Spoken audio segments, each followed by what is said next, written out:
pangalan niyo, kuya? Raymond po. Sir Ray. Asawa ko yung Rosela. Diyan niyo po makikita kung paano kayo gumawa.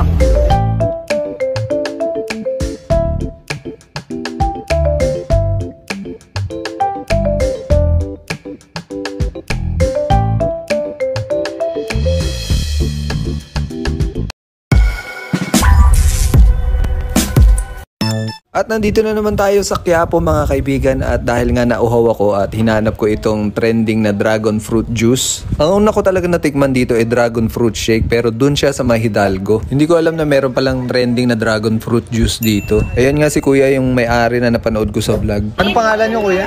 Raymond po. Sir Ray. Asawa ko yung Rosela. Ay Kuya Kim, dalawang kami kayo kay Kuya Kim. Ay pusan, dyan niyo po makikita kung paano kayo gumawa. Sa'yo din itong lumpia. Opo. So ito na nga pine-prepare na ni kuya yung in-order kong dragon fruit salad. Kami po yung kaunang naka-invento ng dragon fruit. Dragon fruit juice. Sabi pala ni Kuya Raymond na sila yung unang nakadiscover ng paggawa ng dragon fruit juice dito sa Quiapo. Kaya tinikman na nga muna natin kung ano talaga ang lasa at kung totoo nga ba ang chismis. Salad nga pala yung in-order ko kasi ito yung nakikita ko na maraming laman. Medyo nagugutom na kasi ako. Panalo yung lasa mga tol. Ito yung 50 pesos. Sa inyo, madam. 50, 70, 100. Ito na nga pala yung mga presyo ng juice nila at salad. Nandito rin yung mga tinda nilang dragon fruit. So pwede rin sila per kilo kung gusto nyo mag-uwi para pasalubong. Meron nga pala kaming nakitang shawarma rice dito sa may tabi nila. Dahil tanghalian na nga kailangan namin kumain ng kanin, kaya sumaglit muna kami dito sa may shawarma rice. Naghihinagpis na kasi yung tiyan ko, kaya hindi na pwedeng i-delay. Malasa siya, malasa. 50 pesos lang. May tatawid mo na ang iyong tanghalian. At dahil napakainit nga ng panahon, ang daming bumibili ngayong araw, halos hindi sila nababakante. Maya't maya meron dumarating para magpalamig. Dahil nauso na nga itong dragon fruit juice, dragon fruit shake, marami na rin nagbebenta dito nito sa Quiapo. At isa na nga sa mga paborito ko itong dragon fruit salad nila. Sa totoo lang, panalo talaga yung lasa niya dahil hindi siya tinipid. Humirit pa nga ako ng isa kahit nakakain na ako ng kanin. Marami kasing prutas na halo yung salad nila, mangga, papaya, pero mas marami daw yung dragon fruit. Dalawang klase daw ng gatas ang inahalo dito, isang condensed, isang iba, plus may Nestle cream pa. O saan ka pa, di ba? Sabi ni Ate Sheila yung may-ari, nag-focus siya sa lasa talaga, kaya hindi niya tinitipid yung ingredients. Kumbaga hindi lang siya basta palamig, babalik-balikan mo talaga siya dahil sa lasa. Syempre kung meron silang panulak, meron din silang pambara. Kompleto na ang merienda nyo dito, hindi na kayo lalayo pa. Ito na nga pala si Ate Sheila, yung nababasa yung pangalan doon sa may tarpaulin. Bukod sa dragon fruit, gumagawa rin siya ng iba't ibang klaseng shake. Nandito lang siya sa likod, pero ang dami pa rin pumupunta sa kanya dahil kilala na nga siya dito. Gusto ko nga din sana tikman yung shake niya, kaya lang sobrang busog ko na talaga. Nakadalawang baso ba naman ako ng salad? Okay lang, at least prutas naman yung kinain ko. Para sa akin, mas gugustuhin ko ng mabusog dito kaysa sa milk tea. Masarap din naman ng milk tea, pero kung papipiliin mo ko kung prutas o milk tea, syempre dito ako sa prutas. So ito nga ginawang shake ni ate, may pa-ice cream pa. So sobrang special nito, no? Totoo nga hindi tinitipid ni Ate Sheila yung kanyang mga ingredients. Inuuna daw niya kasi ang gusto ng customer para balik-balikan siya nito. Para sulit nga naman yung ibabayad mo, di ba? At ito na nga ang finished product. Sa itsura pa lang niya, mukhang masarap na. 100 pesos lang to mga tol, hindi niya wawasakin yung bulsa mo. Nag-start ko sir ng pagkatapos ng lockdown. As in, di ba, walang lumalabas na tao, walang namimili sa amin. Kumbaga yung mga prutas namin na isa nadi-dispose. Nabubulukan kami. O, nalulugi kami sa mga prutas. Pero dati, prutas na talaga yung tinda namin. As in, malakas talaga kami magprutas. Nung nag-lockdown, pagkabalik namin, kasi nagsarado tong Quiapo Nung pagkabalik namin, as in, walang tao na lumalabas. Tapos, may harang pa ng mga bakal, lalo na pag may misa. pwede na magtinda. Pwede magtinda, kaya lang, limitado yung taong pumapasok dito. Diba may harang na bakal dyan, may harang na bakal. Limitado lang. Yung mga dispose namin prutas, dati tinatapon lang namin yan Pag meron kaming konting sira, ganun. Lagi kaming lugi. Nag-shake naman kami, hindi rin naman kabilihan kasi medyo mahal yung shake dahil ma-ingredients sa shake. Kaya medyo mahal ako magtinda. Malalagyan ko ng ice cream. Lalagyan ko ng mga syrup, ng mga graham.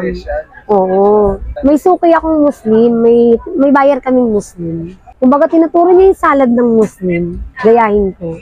Hindi ko ginaya kasi yung kumpanya sa kanila, imported na prutas yung nilalagay. Yung mga ganun sila. Sa akin, kung ano na lang yung tinda ko. Tulad ng dragon fruit, mangga, melon, pakwan. Ayun ang nilalagay ko sa salad ko. Diba, sa normal na fruit salad, may buko. Kami hindi. Kung ano na lang yung tinitinda ko, ayun ang nilalagay. Tapos puro gatas lang siya. Meron din kami per kilo, pero yung talagang kaysa matatapon siya, madidispose. Ginaganon namin. May konting ganyan, pangit ang balat. Babalatan ko, i-shake ko, kaya sa salad ko. Hindi na kami nalulugi. Una, ang ginagawa lang namin, yung ganyan lang lagayan namin.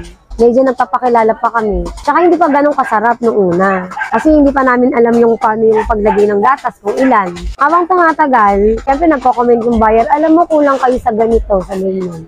Inaano namin. Hanggang sa nakakuha namin yung tamang timpla. Ngayon, ginagawa namin, itong drum na to, 3 ganyan.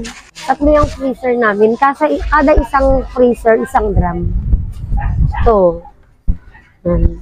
Pino-frozen namin bago namin ilatag. Ilang kilo yan? Ang isang balot, 11 kilos yun, isang balot.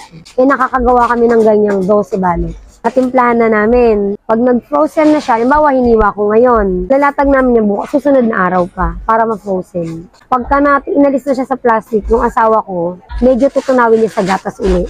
Kaya malasa. Dati takot kami magganyan kasi nga yung may ingredients, parang magastos. Pero ngayon, okay naman na naman ang bayra, masarap pala kaya mahal. Ayun ang nakilala talaga sa amin yung fruit salad. Kasi yung juice namin, hindi rin namin nilalagyan ng gatas yan. Purong dragon fruit lang yan. Natural lang. Diba, sa iba may gatas. Kami hindi. Dragon fruit lang Kaya nga talaga. organic. Kasi pag pure dragon fruit, healthy gamot siya. Diyan kami nakilala sa bote. Nabawi namin yung sa lockdown. As in talagang malaki lugi namin sa prutas eh. Lalo na nung nagsabi si Duterte na no March 15 na lockdown na. Ang dami namin prutas. No, kasi linggo yun eh. Talagang kabilihan, dagsaan ng tinda. Kinabukasan lockdown. Marami kami talagang prutas dumating yun. Nangyili pa kami yun, hindi namin alam na tatagal lang gano'n. Kala namin, mga 3 araw lang. Kami rito taon. Kasi inaano dito eh, sinasarado to eh. Lalo pag may misa. Pero yun Hindi pwedeng dumugi ng tao eh. Pag maraming taong bibili, hindi pwede pagsasarahin kami. Ang ginagamit ko sa mga produkto ko, sarili ko ring kalakal. Kung para sa iba, medyo mura kami magbenta. Kasi sariling prutas ko yung ginagamit ko eh. Ilang taon na kayo nagpuprutas? Matagal na. Ako dito ako lumaki, dito na ako eh. Mga katabi ko rito, nanay ko, mga kapatid ng nanay ko. Mga kamag-anak? Halos kamag-anak na dito lahat. Pero sa mga kamag-anak, ako lang talaga yung nagpuprutas dito. Sila Mga gulay, yan. Ay, ang tsahin ko, mga seafoods. Kami talaga may kilala mga supplier ng prutas. Supplier namin, matagal na rin. Pagka panahon ng dragon fruit, talagang meron kami karte, avocado, mangga. Kailangan talaga mahabang pasik siya. Pag-aralan niyo mabuti kung ano yung business ay papasok niyo. Pasensya, hindi yung pag nalugi ko ngayon, bukas, diba, hindi. Kung sabihin niyo, gawan mo ng paraan. Ano naman talaga, may araw na wala, may araw na meron. May araw na talagang papatukalangan. Saka depende sa buyer yan, pag mabalik ka sa buyer, mabalik-balik yung buyer. Maboka ka rin sa buyer mo. Kami, marami na rin kami suki, talagang bumabalik-balik sa amin. Sabihin mo, pag yung tinda mo, pag pangit ang dating namin ngayon, syempre yung mga buyer gusto maganda eh. Maganda yung balat, maganda yung nakikita nila. At yun na nga narinig natin ng konting storya tungkol dito sa negosyo ni Ate Sheila at Kuya Raymond. So hanggang dito na lang tong video na to at sana meron kayong natutunan. At kung sakaling nagustuhan nyo tong video na to, don't forget to like and subscribe. Kita-kita na lang tayo ulit sa susunod na video mga tol. Ingat kayo palagi. Adios mga tol.